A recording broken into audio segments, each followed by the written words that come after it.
de la visite.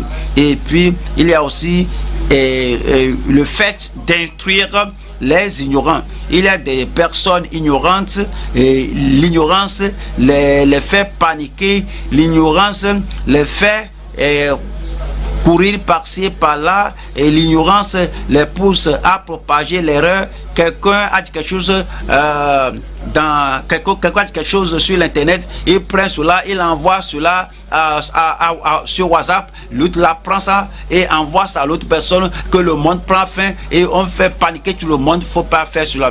Au fait, est-ce que vous n'avez pas lu l'histoire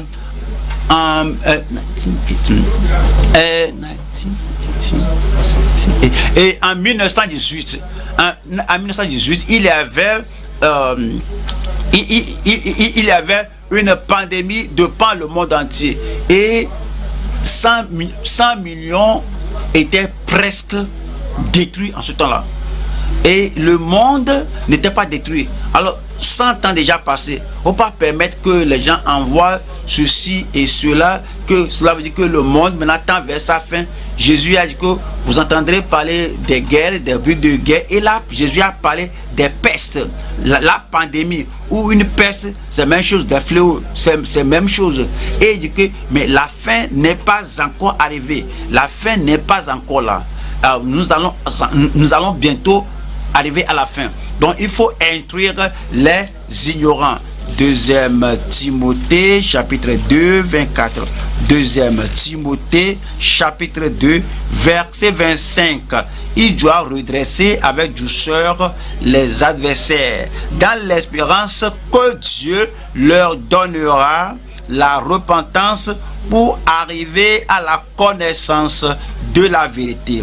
En tant que dirigeant, c'est ce que vous devez faire. Mais si vous êtes ignorant vous-même, si vous paniquez vous-même, si vous craignez vous-même, comment pourrez-vous aider les autres?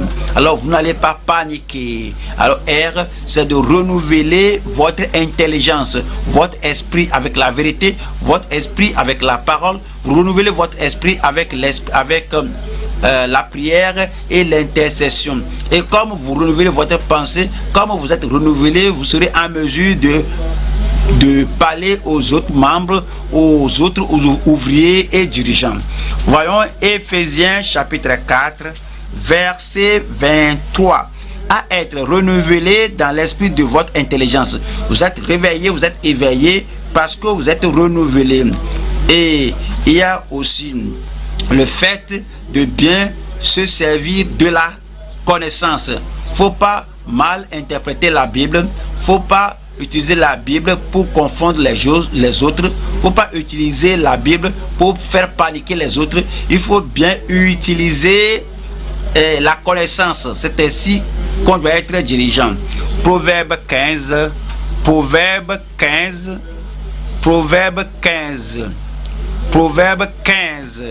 Verset 2. La langue des sages rend la science aimable.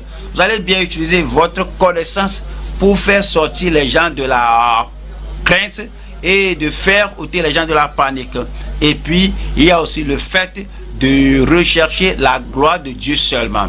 Alors, dans le ministère, il faut rechercher la gloire de Dieu seul. En touchant la vie des gens, il ne faut chercher que la gloire de Dieu, en aidant, en donnant de l'argent aux gens, en faisant des œuvres humanitaires. Alors, il ne faut chercher que la gloire de Dieu, en rendant la vie facile pour les gens. Il ne faut chercher que la gloire de Dieu et le Seigneur sera avec vous. Vous allez remplir votre ministère en tant que dirigeant. Jean